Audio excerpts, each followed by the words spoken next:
Hello friends, welcome to kitchen with Sej. हवे आज આપણે ઢોસા બનાવીશું।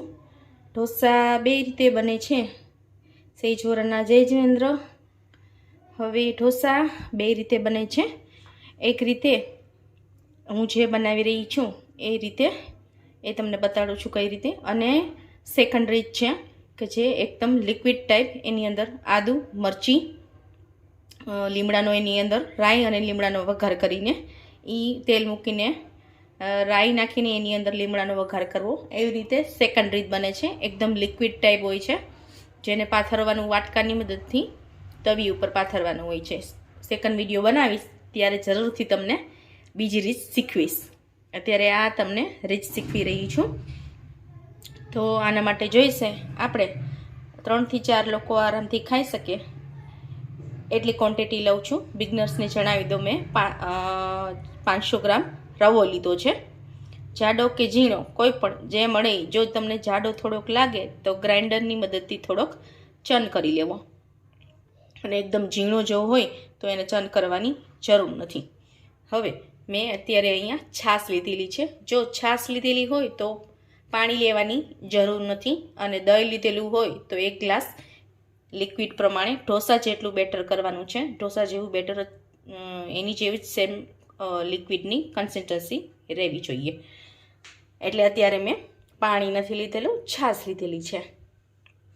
ઓનલી છાશથી જ હું, ખાલી છાશથી જ હું એનું બેટર બનાવીશ, અને સ્વાદ પ્રમાણે મીઠું લીધેલું છે। આની અંદર આદુ મરચાં અને રાઈનો એવો લીમડા રાઈનો કોઈ વઘાર કરવાની જરૂર નથી। આ જેમ આપણે ચોખાવાળા જે કરીએ છીએ, ચોખા અને અડદની દાળના ઢોસા, સેમ એની બદલે રવાના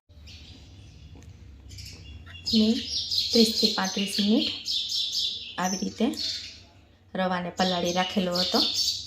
થોડો દરદરો રવો લાગતો હતો એટલે મેં ગ્રાઇન્ડરથી 2 થી 5 મિનિટ ચર્ન કરી લીધું, અને છાશ થોડીક ઓછી લાગતી હતી, 1 તપેલી જેટલી લીધેલી હતી, છતાં એક્સ્ટ્રા એડ કરવા માટે, કન્સિસ્ટન્સી આવી લાવવા માટે મેં થોડું પતલું કરવું હતું, એટલા માટે ફરી પાછી એક તપેલી જેટલી છાશ એડ કરેલી હતી।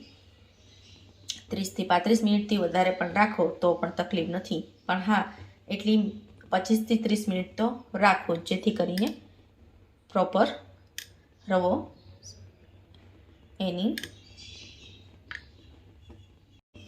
જેથી કરીને રવો બરાબર થઈ જાય। તો હું તમને હવે પાથરીને બતાડું છું કઈ રીતે કરવું। ધીમે ગેસે 2 ચમચા જેટલા નાખવું અંદર,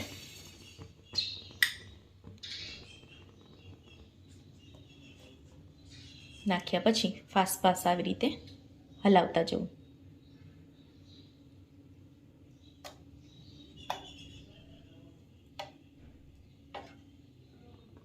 જુઓ, સરસથી આપણો ઢોસો આ રીતે પથરાઈ ગયો છે। પાથર્યા પછી ફાસ ગેસે ચડવા દેવું, એને ઘી અથવા તો તેલ નાખવું એની અંદર। થોડું તીખું જો ભાવતું હોય તો લાલ મરચું સ્પ્રિંકલ કરવું એની ઉપર, અને જો નાના છોકરાઓ માટે બનાવતા હોય તો સ્પ્રિંકલ કરવાની જરૂર નથી। ચીઝ પણ નાખી શકાય છે। ચીઝને ક્યુબ હોય તો ખમણીને એને આદુની ખમણીથી ખમણીને એની અંદર નાખવું। સો ફ્રેન્ડ્સ, આ રીતે રવા ઢોસો આપણો ઇઝી અને ક્વિક ફાસ્ટ થઈ જતી રેસીપી નાના બચ્ચાઓને લંચ બોક્સમાં ભરી શકાય છે, અને નાના છોકરાઓને ઢોસા તો અત્યંત પ્રિય હોય છે। તો આજની આપણી આ રેસીપી ઇઝી અને ક્વિક અને ફાસ્ટ છે। જો તમારે આના વિશે હજુ પણ કંઈ જાણવું હોય તો મને કમેન્ટમાં જરૂરથી જણાવજો। લાઇક, શેર અને સબસ્ક્રાઈબ કરવાનું ભૂલતા નહીં। Thank you for watching. Thank you friends.